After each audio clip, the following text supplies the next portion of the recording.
हरिपाठ अभंग 11वा भाग 2। माऊली आपल्याला या 11व्या अभंगातल्या दुसऱ्या चरणांमध्ये शेवटच्या 2 चरणात सांगतात, हरि उच्चारण मंत्र हा आगाध, पळे भूतबाध भेने तेथे।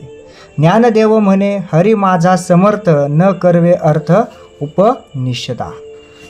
जर उच्चारणामध्ये आपण हरीचाच उच्चार केला तर काय होऊ शकतं?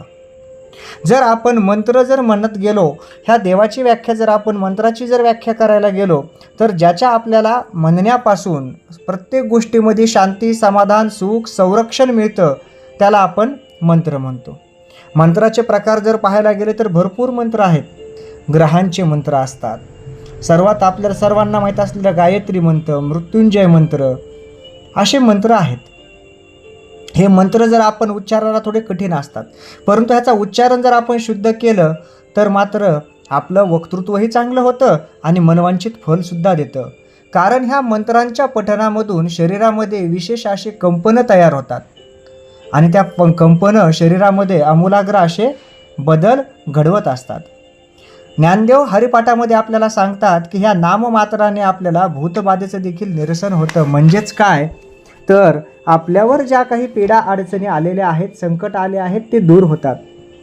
आता एखाद्याला वाटेल किंवा एखादा बुद्धिजीवी विज्ञानवादी माणसाला वाटेल की कसं काय केवळ मंत्रानं आपल्याला ह्या गोष्टी होऊ शकतात? तर मंत्र आपल्या शरीराला जे कंपने निर्माण होतात, ते कंपनाद्वारे आपल्या शरीरामध्ये एक चांगल्या लहरी होतात आणि ह्या चांगल्या लहरींमुळं काय होतं की मनाला एक उभारी येते आणि जेव्हा आपलं मन प्रसन्न असतं, मन कोणत्याही गोष्टीचा सामना करण्यासाठी जेव्हा तयार असतं, त्यावेळेस आपण संकट, अडचणी याच्यावर मात करू शकतो। म्हणून नामजाप करणं हे खूप आवश्यक आहे। आणि हे काय होत असतं तर याला शेवटच्या चरणामध्ये माऊली काय सांगतात की हरी हा माझा आहे।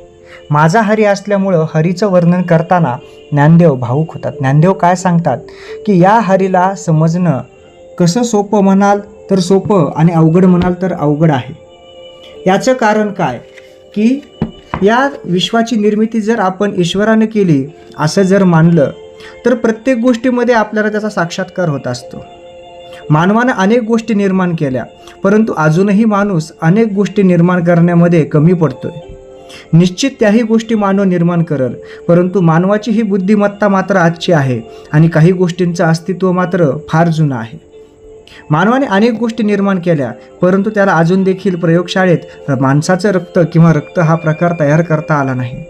कदाचित भविष्यात तो मानव तयार करेलही, परंतु ईश्वराची रचना ही आगाध आहे। ह्या सृष्टीची निर्मिती करताना त्यानं प्रत्येक गोष्टी व्यवस्थित दिल्या। आपण धान्य पेरताना एक दाणा पेरतो, परंतु त्यापासून कित्येक पटीनं अनेक दाणे मिळतात। आकाशात सूर्य उगवतो, सूर्य उगवल्यानंतर दिवस होतो, आपले व्यवहार होत असतात। रात्री अंधार नको म्हणून आकाशात ग्रह तारे चमकतात, चंद्र चमकतो। नद्या पाण्यासाठी असतात, नद्या जाऊन समुद्राला मिळतात, समुद्र देखील त्याच्या जागी स्थिर असतो। झाडं, वृक्ष आपल्याला अगणित अशा गोष्टी देत असतात, परंतु आपण हव्यासापोटी त्यांच्यावर देखील आक्रमण किंवा हल्ला करायला कमी करत नाही। आणि ज्या काही गोष्टी ह्या आहेत, ह्या गोष्टी म्हणजे देवाचे सामर्थ्य आहे। म्हणून ह्या ईश्वराला, ह्या देवाला समजणं हे फार महत्त्वाचं आहे। हा असा अर्थ आहे की ज्ञानदेव म्हणतात की ह्या देवाचं सामर्थ्य, ह्याचा अंदाज हे इतरांना लागणं खूप अवघड आहे। वेद, उपनिषद यांना देखील ईश्वर काय आहे याचा अंदाज लावणं कठीण जाईल। अशा प्रकारे देवाची किंवा ईश्वराची महती ज्ञानदेव प्रत्यक्ष इथं करतात आणि हरिपाठ जीवनाला एक कलाटणी देण्यासाठी उपयोगी पडतो। जय जय रामकृष्ण हरी।